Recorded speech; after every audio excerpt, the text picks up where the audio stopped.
Assalamualaikum and good morning. My name is SHAHIRAH binti RAFIE. I'm student AS255. My supervisor is Madam NOOR binti Ismail and my co-supervisor is Dr. Nur binti Ismail. Welcome to my presentation to my panelists and the viewers. Today I'm going to present about my viva, which is soil properties and macrofungal diversity in Hutan Peputaran Gading UiTM campus.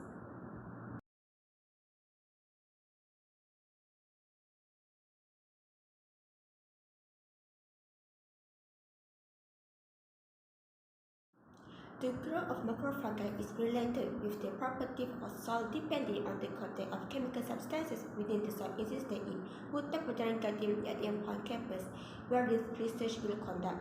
There are three types of soil, which are sandy soil, silt soil, loamy soil, and clay soil. Forest-dwelling macrofungi have been classified into three main functional groups, which are wood-inhabiting, entomycorrhizal, and territorial saprophytic communities. Indicators of chemical, physical, and biological, including microbial elements that support soil health, must be considered when evaluating soil health. It is well organized that cultivation generally results in a decrease in soil organic matter, which lowers the availability of nutrients. Changes in land use are impacting the richness and microbial community structure of terrestrial ecosystem. In some cases, changes in microbial populations or activity can occur before changes in the physical and chemical characteristics of the soil can be detected. This can serve as an early indicator of soil improvement or an early warning of soil degradation. The characteristics of the soil in Hutan Peputaran Gading should be assessed to distinguish between the disturbed and undisturbed conditions of the soil by determining the presence of macrofungi on the soil, as macrofungi is an early indicator of soil improvement, and Hutan Peputaran Gading can serve as a location to preserve the growth of macrofungi. There is not enough information available to evaluate the soil properties in Hutan Peputaran Gading to determine the conditions of soil. The expansion of macrofungi is a sign of better soil, and we can trace the component of the macrofungi to assess the soil state. We can identify the chemical characteristics of soil based on the element in macrofungi, either it is disturbed or undisturbed soil. The objective of this study is to characterize the physical and chemical properties of soil at Hutan Peputaran Gading and to evaluate the soil properties as one of the factors contributing to macrofungal composition at Hutan Peputaran Gading.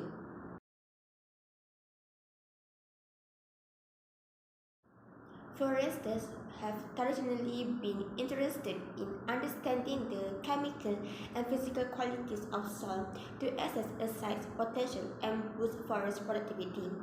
Inappropriate environmental factors such as nutrient availability, biotic and environmental factors, and tillage practices may limit the diversity of fungi in the soil under natural circumstances.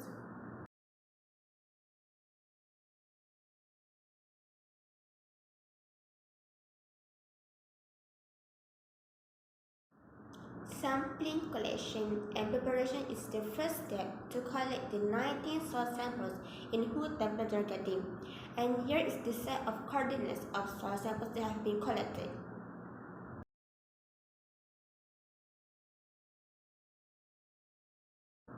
The soil moisture was calculated using the Avogadro method. This formula was used to determine the moisture content in weight percentage. This is the example of soil samples with the mixture of distilled water and dishwater detergent liquid in a glass jar after having shaken vigorously to obtain the depth layer of sand, silt, and clay. The depth of sand was measured after 60 seconds, depth of silt after 2 hours, while depth of clay after 2 days. This slide shows the calculation to determine the percentage depth layer of sand, silt, and clay. This figure, known as United States Department of Agriculture USDA soil textural triangle. It was used to evaluate the soil sample texture and the percentages of clay, sand, loam, and silt present. A pH meter was used to measure the pH of the soil, and for distribution of element contents was determined by using scanning electron microscopy coupled with energy dispersive X-ray spectroscopy (SEM) and EDS. Scanning capacitance microscopy allows for the simultaneous imaging of surface topography and variations in tip sample capacitance, whereas energy dispersive X-ray spectroscopy (EDS) was used to determine the distribution of major elements in soil, and the finding was determined in the percentage way. Macrofungi were identified in situ based on their macromorphological characteristics following the Index Fungorum online database.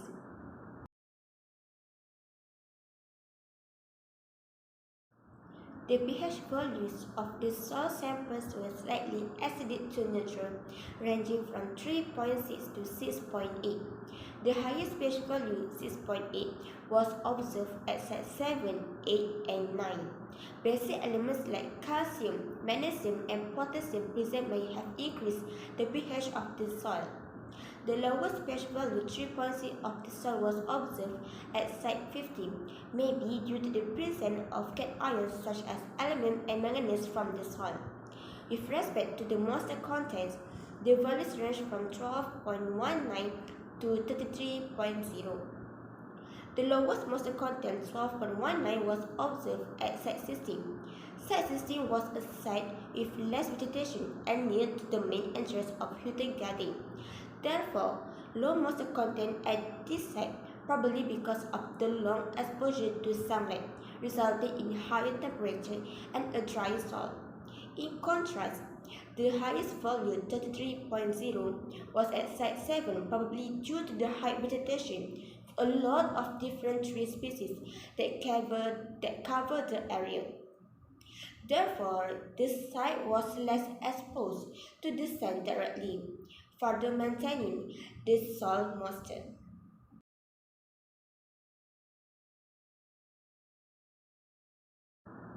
The results also show that the soil of Hutan Pembelajaran Garden UiTM campus Pahang consisted of 4 soil types, namely sandy soil, sandy clay loam soil, sandy loam, and loam sandy soil.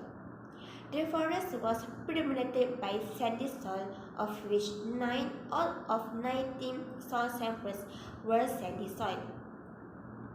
Sandy soil comprises more than 70% sand and less than 15% clay.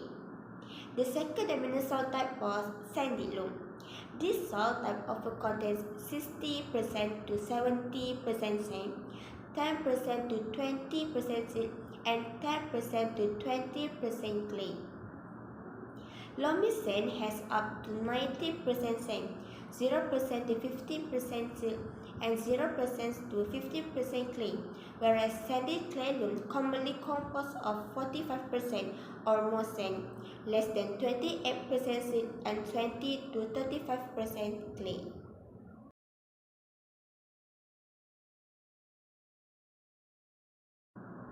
According to this table, a total of 9 elements were detected, which were oxygen, silica, aluminium, carbon, nitrogen, iron, potassium, titanium, and magnesium.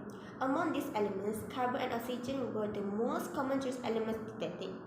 4 heavy metals, which were iron, aluminium, magnesium, and titanium, were also detected.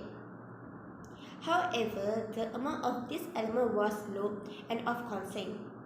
The highest value for oxygen were at site 2, which is 57.01, and the lowest were at site 15, which is 47.82. Oxygen plays a role in preserving the structure of the soil. Oxygen aids in maintaining the pore space between soil particles and preventing compaction in well-erected soils. Site 15 had the highest values, which is 26.97 for carbon compared to other sites, and in contrast, site 17 had the lowest value, which is 6.73. Large concentrations of carbon are present in soil organic matter, resulting in a wide diversity of complex chemical and structural properties.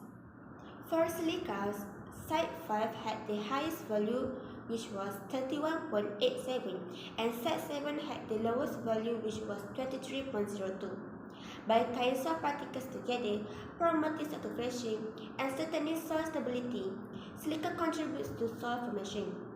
Drought, extreme heat, and metal toxicity are just a few of the environmental challenges that silica can assist plants in surviving. The maximum value of potassium was at site 12, which was 1.24, and the minimum value was at site 9, which was 0.17.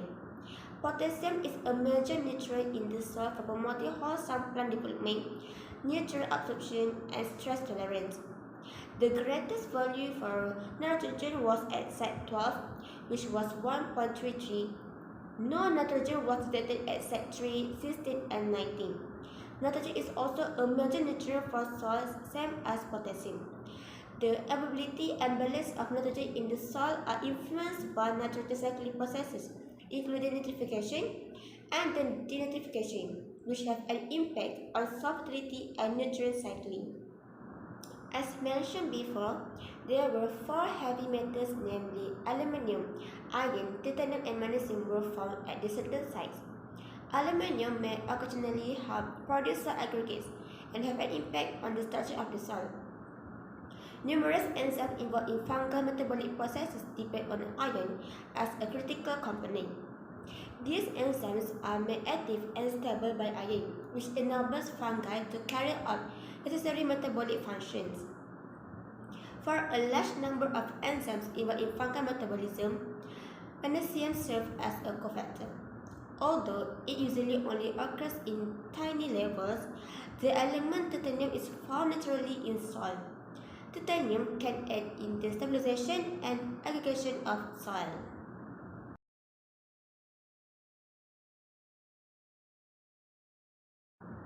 This figure shows the observation of soil sample under SEM and EDS.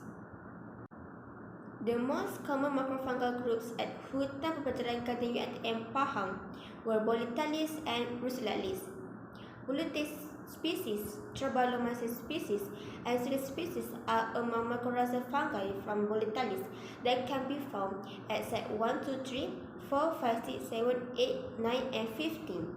Similarly, Russulalis species was also a mycorrhizal fungus that was found at the site 1, 3, 10, 11, and 12.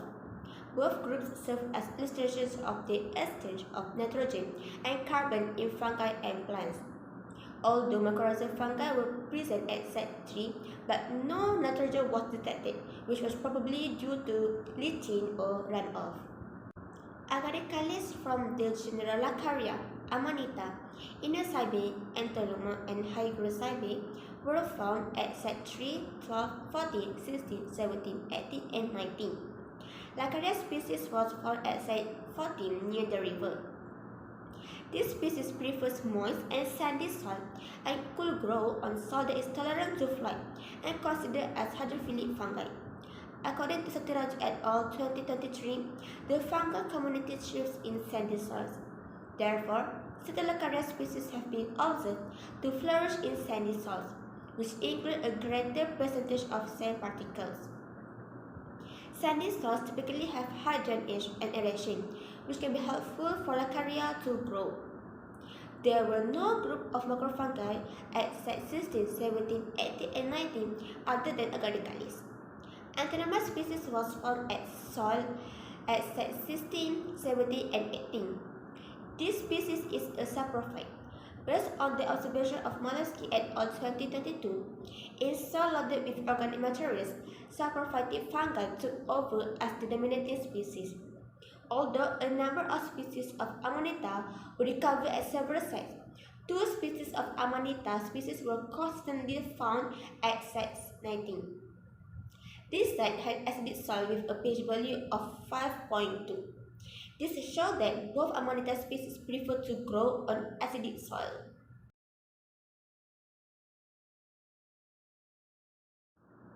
Hutan perputaran gading UiTM Pahang campus was mostly dominated by sandy soil, and the rest was sandy clay loam, sandy loam, and loamy sand. A huge number of macrofungi were from mycorrhizal fungi such as genus Boletalis, Russulalis, Agaricalis, Saturilalis, and Telephoralis. The moisture content for 19 soil samples were not very dry and suitable for macrofungal growth. The ideal percentage of moisture for fungi to grow can change based on the particular fungus species. However, in order to survive, the majority of fungus require a rather high moisture level. According to the results obtained, the range pH of soil at Hutan Botanic Garden UiTM Pahang campus was 3.6 to 6.8, which was slightly acidic to neutral. Depending on the particular species, the ideal pH for macrofungal growth, which includes fungi, can vary. However, a lot of macrofungi seem to flourish in the pH range between slightly acidic to neutral. In conclusion, soil properties should be evaluated as one of the factors influencing macrofungal growth, such as pH, moisture content, and soil type, since species may have their preferences, especially saprophytic fungal species. For future research, it is recommended that trace elements should be evaluated in the fruiting bodies of macrofungi, as macrofungi are able to absorb and accumulate some heavy metals from the soil. Evaluations of soil properties and trace elements can also be done in distant places such as at parks, urban cities, and plantations to determine the possible contamination of heavy metals at these places.